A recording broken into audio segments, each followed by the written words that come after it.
He was never sick. He was a guy, you know? He wasn't sick. It just didn't happen.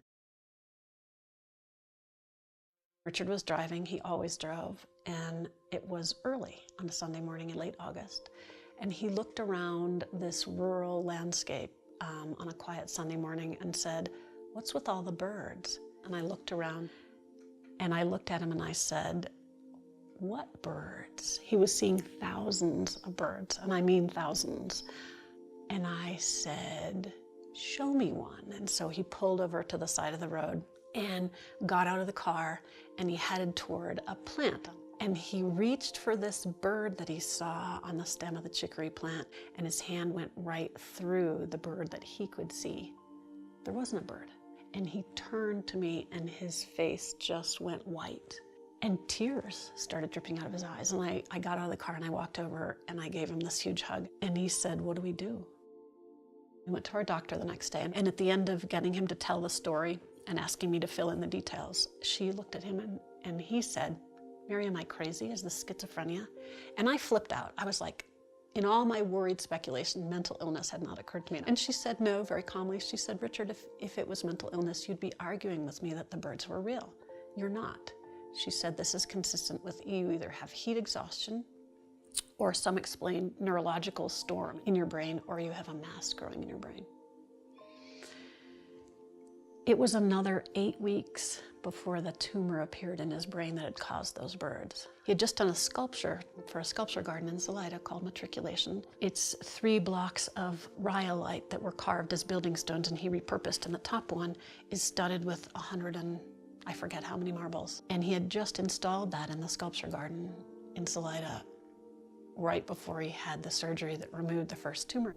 The glioblastoma just basically fingered through his whole brain. It just had a burst of growth. We were lying in bed one night talking about the fact that we were going to have to adjust to being parted. He was going to die. And he said, "I remember a resident at the VA hospital talking about dissecting the brain of a cadaver and how much she'd learned from that." And he turned to me and he said, "I think I'd like to have you donate my body to the medical school so that I can continue teaching. I like the idea of being able to be useful for longer."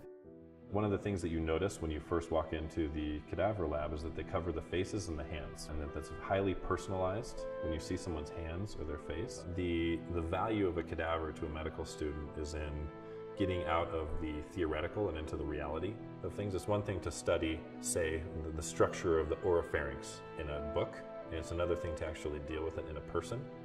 And the ability to feel and touch that in a real person versus talking about it in a book or seeing it on a computer screen is worlds different. And it really does speak to bridging the gap between the theoretical and the reality. When you actually get to touch that, there's no substitute for the real thing. Everything else is just kind of talking about it, but the doing is what happens at the cadaver level.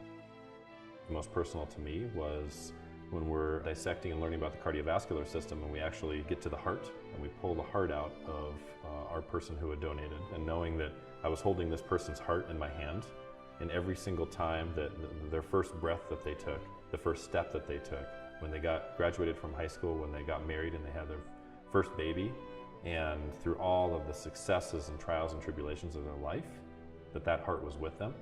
And now that they had gifted that experience of sharing that life with me, that was very personal to me, and I knew that it was just really special and an experience that very few people get to have. And beyond that, when we do uncover the hands and the faces, it is deeply moving.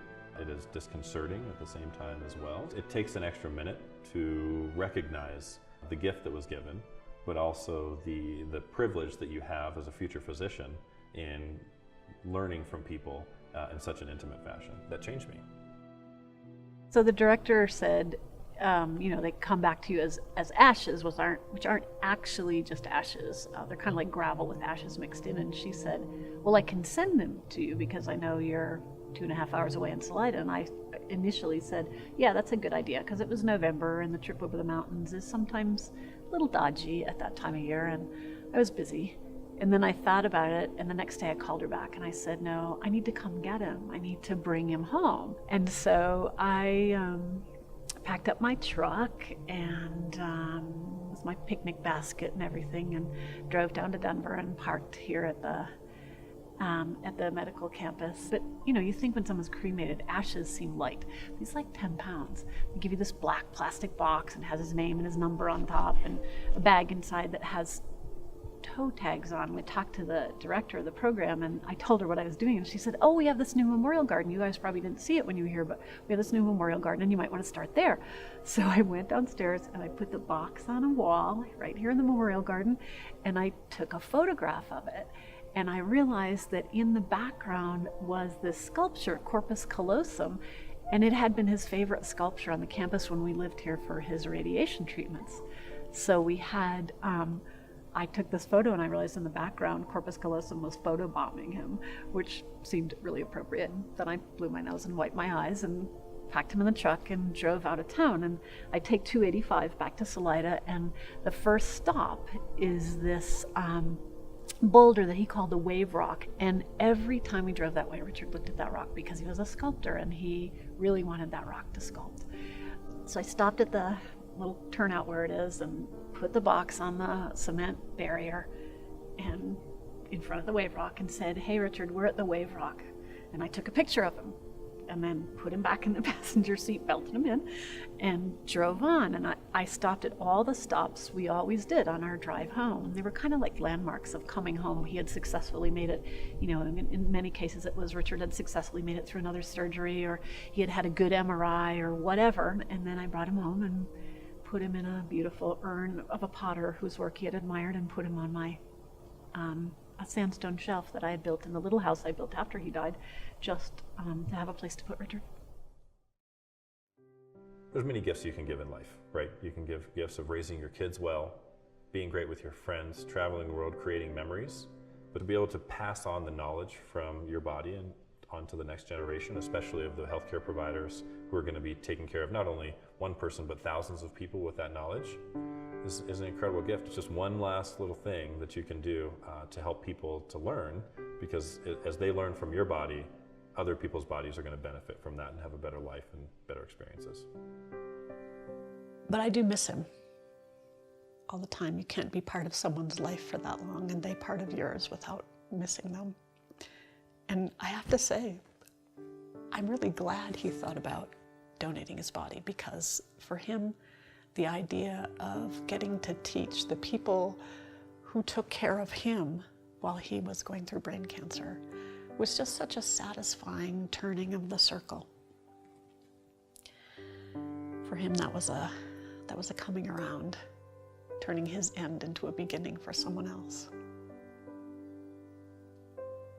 And that means a lot to me too.